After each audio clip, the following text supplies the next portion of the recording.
2026 world cup winning chance ആണ്. USA 1.5%, Colombia 2%, Uruguay 2.4%, Morocco 2.9% ഉണ്ട്, Croatia 3.2%, Belgium 3.8%, Italy 4.5%, Dutch 5.2%, Germany 6%,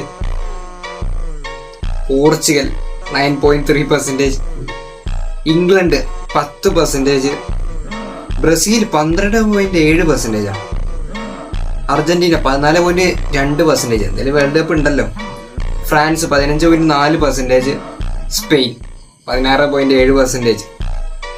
അപ്പോൾ എൻ്റെ ആഗ്രഹം പോർച്ചുഗൽ ഇത്തവണ ജയിക്കണം എന്നാണ്. അപ്പം നിങ്ങൾ ആരുടെ പക്ഷത്താണ് എന്ന് ഒന്ന് കമൻറ്റ് ബോക്സിൽ അറിയിക്കുക ഗൈസ്. അപ്പോൾ ചാനൽ സബ്സ്ക്രൈബ് ചെയ്യാൻ മറക്കരുത്.